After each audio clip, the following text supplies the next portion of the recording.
থেকে একবার লন্ডনে পাঠিয়েছিলেন, যাও লন্ডনের রানীর কাছে যাও, প্রচার করে এসো।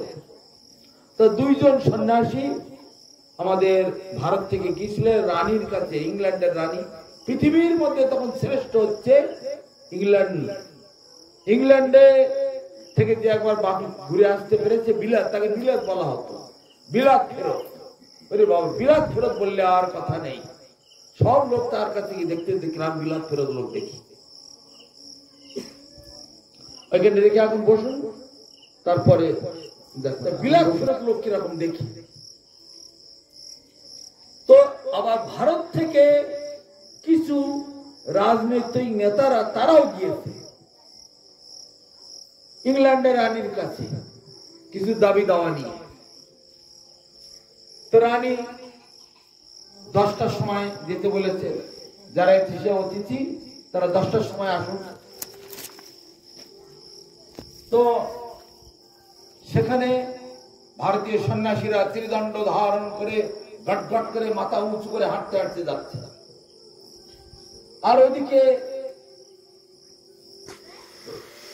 ভারতবর্ষের রাজনীতির নেতারা কয়েকজন যাচ্ছে, তারা ওই ভয়ে মানে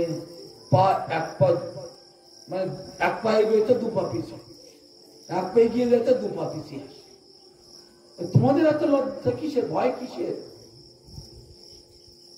তো সাধুরা যাচ্ছে মাথা উঁচু করে, গটগট করে তারা এগিয়ে যাচ্ছে। আর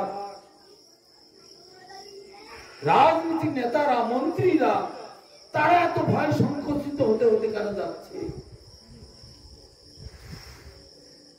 তখন ওই একই রাস্তা দিয়ে যাচ্ছে। নেতারা তখন বলছে, সাধুদেরা তো সাহস কি করে মাথা উঁচু করে যাচ্ছে, ভয় ডার নেই, হাসতে হাসতে গল্প করতে করতে যাচ্ছে। আর আমরা তো ওই রানীর কাছে গিয়ে কি বলবো, কেমন করে সেলুট দেবো, কেমন করে হাই হ্যান্ডশেক করবো, কেমন করে তার কাছে গিয়ে আমরা মানে আমাদের শুভেচ্ছা জানাবো। এরা ভয়েতে কাঁচমচো হয়ে গেছে। তখন বলছে সাধুরে এরা তো সাহস কি করে। তখন সেই নেতারা, মন্ত্রীরা, ওরা সাধুদেরকে জিজ্ঞেস করছে, ও সাধু বাবা শুনুন, আপনারা কোথায় যাবেন? রানীর কাছে যাচ্ছি। আমরাও তো রানীর কাছে যাচ্ছি। আপনাদের ভয় ডর নেই? কেন, কিসের ভয়? বলে আপনারা এখন মাথা উঁচু করে দণ্ড নিয়ে একেবারে যেন একেবারে রাজার মতো একেবারে হাঁটতে হাঁটতে চলেছে না, আর আমাদের তো ভয়েতে ধাপুস ধুপুস করছে, কি বলবো রানীর কাছে কি। তখন নেতারা বলছেন, এই সাধুরা বলছেন, আপনারা যাচ্ছেন ভিক্ষা চাইতে। মহারানী আমাদের ভিক্ষা দিন, আমাদের জল, বাড়ি বাড়ি জল যাচ্ছে না, রান্নার গ্যাস নেই, তারপরে আমাদের দেশের আর্ধেক মানুষের ঘরে মাথার উপরে ছাদ নেই, একটু দয়া করে আমাদের কিছু দান দক্ষিণা দিন। এই জন্য আপনারা যাচ্ছেন, কিন্তু আমরা ওই জন্য যাচ্ছি না। তা আপনারা তাহলে কি জন্য যাচ্ছেন? আমরা যাচ্ছি ওই রানীকে দান দিতে। কি দান দিতে যাচ্ছে? আপনারা কি দান দিতে যাচ্ছে? ওই রানী বলো, রাজা বলো, যাই বলো, এরা হলো শিয়াল কুকুরের চায়। গরু, ছাগল, কুকুর, বিড়াল, বাঘ, ভালো, হাতি, ঘোড়া সেই রকমেরা। এরা এদের ভবিষ্যৎ নিয়ে কোনো জ্ঞান নেই। কোথায় ছিল, কোথা থেকে কোথায় এলো, কোথায় যাবে, কিছুই জ্ঞান তাদের নেই। এরা হচ্ছে কুয়োর ব্যাঙ, আমরা হলাম সমুদ্রের ব্যাঙ। ওকে সমুদ্র দেখাবার জন্য, ওকে শান্তির জগৎ, আলোর জগৎ, বৈকুণ্ঠ জগৎ, ভগবানের জগৎ তাকে দেখাবার জন্য যাচ্ছি, ওর মঙ্গল করতে যাচ্ছি। আর আপনারা যাচ্ছেন ভিক্ষা চাইতে। সেই জন্য আপনাদের ভয়েতে হাপুসুপুট করছে পড়াটা। আর আমরা যাচ্ছি রানীকে শিক্ষা দিতে, তাকে জ্ঞান দিতে। তখন সেই কথা যখন প্রভুপাদকে এসে শোনালেন, প্রভুপাদ তখন শুনে খুব খুশি হলেন। উপযুক্ত জবাব দিয়েছে, এরকম জবাবই চাই। এইরকম শক্তপোক্ত লোক চাই, তবেই তারা পৃথিবীতে প্রচার করতে পারে। তাহলে যে ভগবানের কথা আপনারা শুনতে এসেছেন, তিনি হচ্ছেন আমাদের আত্মার আত্মা, জীবনের জীবন, প্রাণ পরাণেরও পরাণ। তার মানে পরমাত্মা রূপে আমাদের ভিতরে বাস করছে, আমাদের পাশে বসে আছেন, আমাদের সঙ্গে আছেন। আমাদের আত্মা যেমন জন্মায় না, মরে না, তিনিও কখনো জন্মান না, কখনো মরেন না। আমরা কি করছি না করছি, তিনি আমাদের পাশে বসে সব দেখতে পাচ্ছেন। একটা গাছে যেমন দুটো পাখি বসে থাকে, একটা পাখি ফল খাচ্ছে আর একটা পাখি বসে বসে দেখছে। কটা ফল খেলো, কতটা খেলো, অর্ধেক খেলো না পুরো খেলো। আমাদের আত্মা আর পরমাত্মা পাশাপাশি বসে আমরা কোন পথে চলছি, সোজা পথে না পাকা পথে, না মঙ্গলের পথে না অমঙ্গলের পথে, সেইগুলো আমাদের পরমাত্মা দর্শন করছে। পালাবার কোনো পথ নেই। ডুবে ডুবে জল খাবো, শিবের বাবাও টের পাবে না, হবে না, কোন রাস্তা নেই। যে যা করছেন সূক্ষ্ম 16 আনা বিচার হবে যমরাজার দরবারে।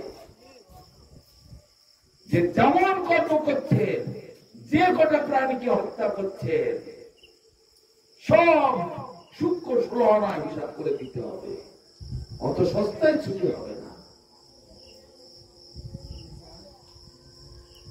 অতএব আমরা এই ভাগবত শ্রবণ করলে আমাদের আসল খবর, আসল পরিচয়, আসল ঠিক ঠিকানা আমরা জানতে পারবো।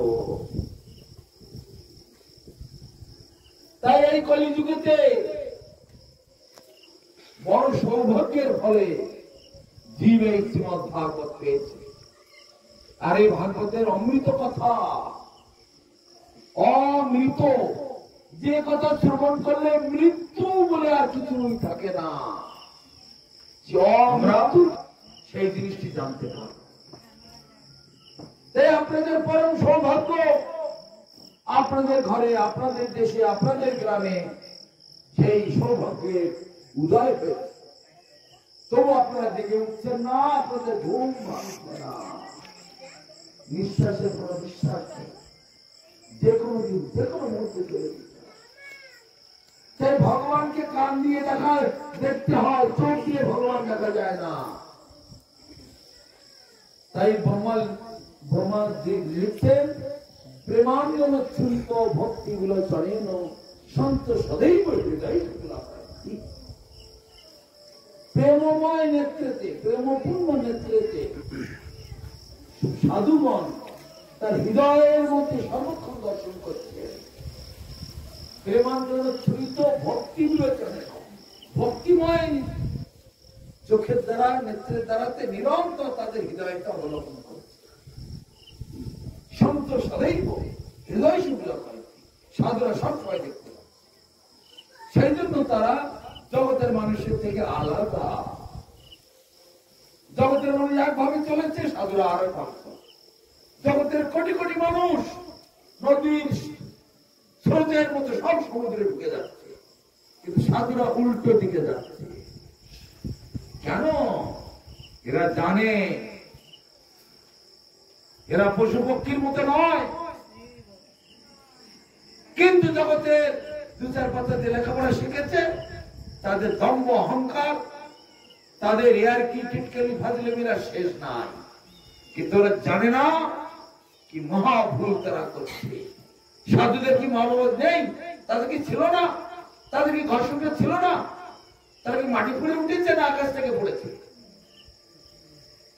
তাদের মা বাবা ছিল, আছে, তাদের ঘর সংসার জমি জায়গা বিষয় সবই ছিল, কিন্তু তারা বুঝে গেছে এগুলো বিষ।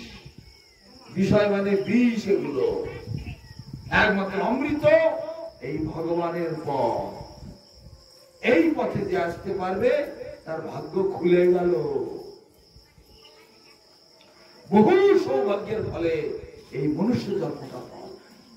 তাই প্রেমাঞ্জন ছুরিত ভক্তি বিলোচনেন সন্ত সदैव হৃদয় সুবিলা পায়ন্তি। জং শ্যাম সুন্দরম অচিন্ত গুণস্বরূপম রূপস্বরূপম গোবিন্দ আদি পুরুষহম তমহং ভজামি। তিনি অচিন্ত গুণ সম্পন্ন। ভগবানের গুণ, ভগবানের লীলা, তার পরিকর বৈশিষ্ট্য কোন কুল কিনারা নেই, কোন আদি অন্ত নেই। বৃন্দাবনেতে তথা দ্বারকাতে যে কৃষ্ণের বংশধর ছিলেন 56 কোটি। কৃষ্ণের বাড়ি গরু ছিল 9 লক্ষ। আপনাদের বাড়ি কটা গরু আছে তাহলে চিন্তা করুন। আর তার বন্ধু বান্ধব ছিল কোটি কোটি, অনন্ত কোটি। গোপ গোপিনী তার বান্ধবীর দল অনন্ত কোটি, এবং সকলকে সন্তুষ্ট করে রেখেছে। কেউ খুশি ছিলেন না। সমস্ত গাভী, সমস্ত তার বন্ধু বান্ধব, তার সমস্ত পরিকর, তার সমস্ত বংশের লোক, সমস্ত ভগবান যখন এসেছিলেন সকলকে। দ্বারকায় স্ত্রী ছিলেন 16,108, সবাই খুশি। বৃন্দাবনের গোপিনী, গোপ গোপী অনন্ত কোটি, সবাই খুশি। তাই সেই ভগবান যিনি অনন্ত কোটি মানুষকে অনন্ত সুখের সমুদ্রেতে ভাসিয়ে রাখতে পারে, সেই ভগবানকে এই জলচক্ষে দেখবে। অর্জুনকে দেখাবো বলেছিলেন, আমি তোমাকে দিব্য চক্ষু, আমি তোমাকে বিশ্বরূপ দেখাচ্ছি।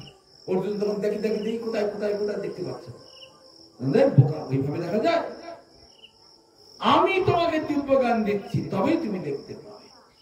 দিব্যং দদামি তে চক্ষু পশ্যমে জগমীশ্বর। আমি তোমাকে দিব্য জ্ঞান দিচ্ছি, এইবার আমাকে দর্শন করো। দিব্য জ্ঞান না পাওয়া পর্যন্ত এই ভগবানকে দর্শন করা যায় না। দিব্য জ্ঞান কিভাবে পাবে?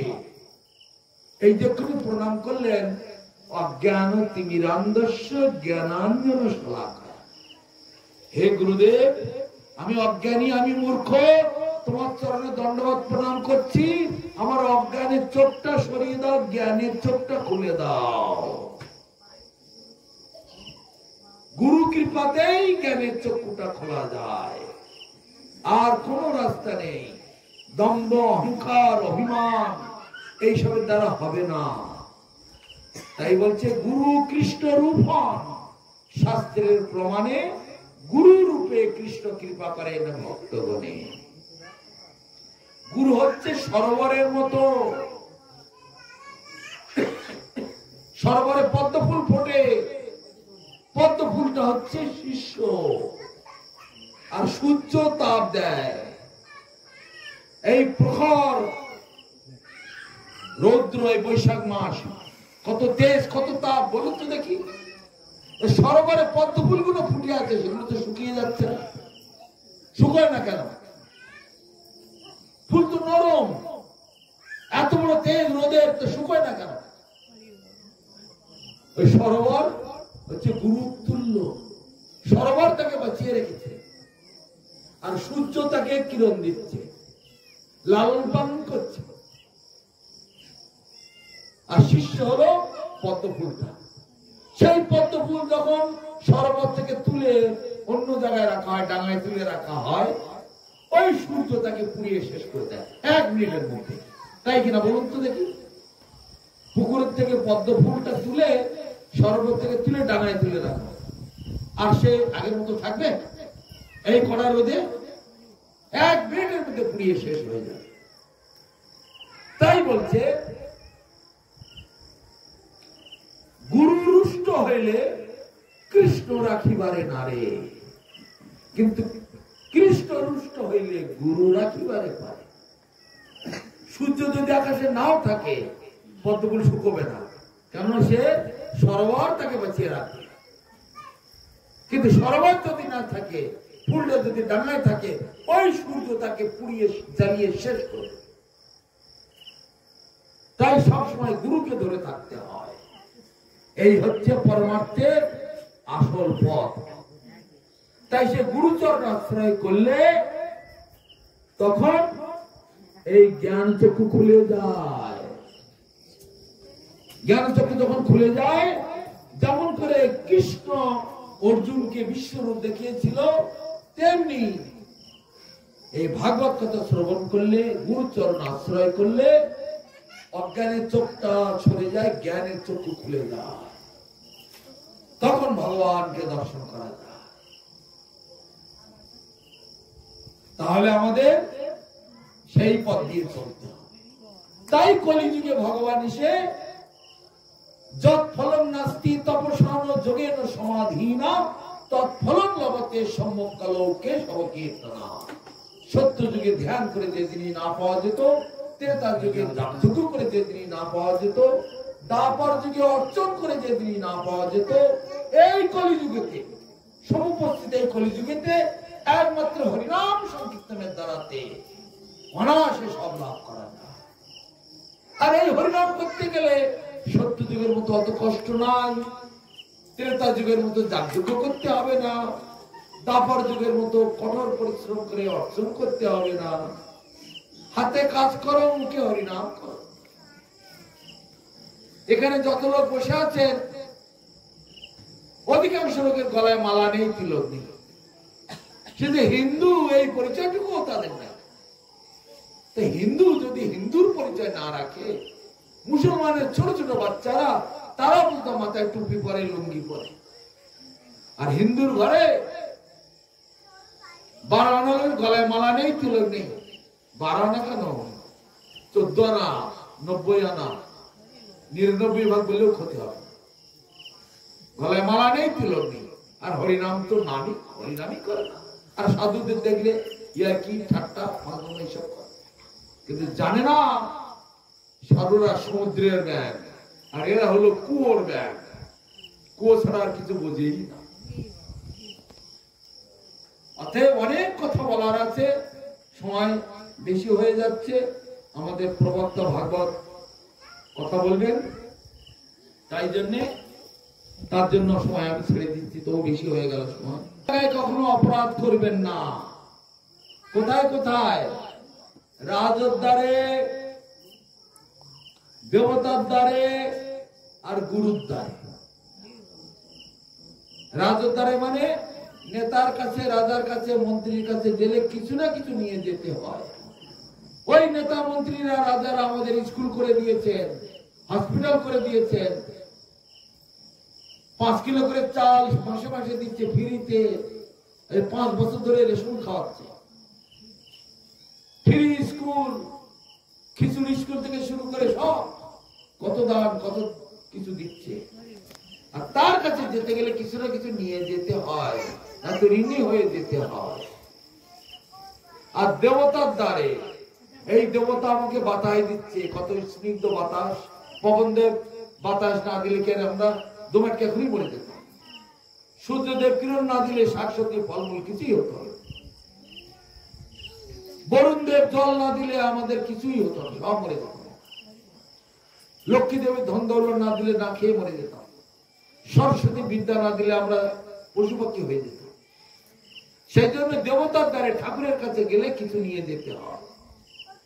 আর গুরুর কাছে কেন? গুরু, গু মানে অন্ধকার, রু মানে আলো। অন্ধকার থেকে আলোর দিকে নিয়ে যায়, সেই জন্য নাম হয়েছে গুরু। যিনি অন্ধকার থেকে আলোর দিকে আমাকে নিয়ে যান, তিনি হলেন গুরু। এই মায়ার গোলামি করছি জন্ম জন্মান্তর থেকে। এখান থেকে আমাকে ভগবানের কাছে নিয়ে যাবে। আমার বাড়ি, নিজের বাড়ি, নিজের ঘরে নিয়ে যাবে। এর থেকে বড় উপকার আর কে করে? তাই শাস্ত্রে বলছে, সেই সে পরম বন্ধু, সেই পিতামাতা, শ্রীকৃষ্ণ চরণে যেই প্রেম ভক্তি দান। প্রতি জন্মে পিতামাতা ভাই বন্ধু সবে পায়, কিন্তু সাধু গুরু কৃষ্ণ বৈষ্ণব নাই মিলে ভজ হইয়া। প্রতি জন্মে মা বাবা আছে, ওই পুকুরেরও মা বাবা আছে। সব ব্যাং, ইঁদুর, বাঁদর, মাছ, গাছ, লতা পাতা প্রত্যেকের মা বাবা আছে। এই যুগেতে মা বাবা ছাড়া জন্ম হয় না। তারা প্রত্যেক জন্মে পাবে মা বাবা, কিন্তু সাধু পাবে না, গুরু পাবে না, বৈষ্ণব পাবে না। এ বহু ভাগ্যের ফলে কোটি কোটি জন্মের স্বীকৃতির ফলে পাওয়া যায়। এই ভক্তরা আসছে ঠাকুর বাড়ি, তারা কিছু না কিছু দান দক্ষিণা সেবার জন্য। আর প্রতিদিন এখানে প্রসাদের ব্যবস্থা আছে, আপনারা প্রতিদিন প্রসাদ সেবন করে তখন যাবেন। ভাগবতের অনন্ত কথা, অনন্ত জ্ঞান। আগামী 4 দিন ধরে ভাগবত কথা হয়ে গেছে। এই আগামী না, গত 4 দিন ধরে ভাগবত কথা হয়ে গেছে। আজকে বোধহয় 5ম দিন নাকি, আজকে 4ঠা দিন। বিস্তারিত ভাবে শুনবেন। ভাগবতে সব ভগবানের ভক্তদের মহিমা।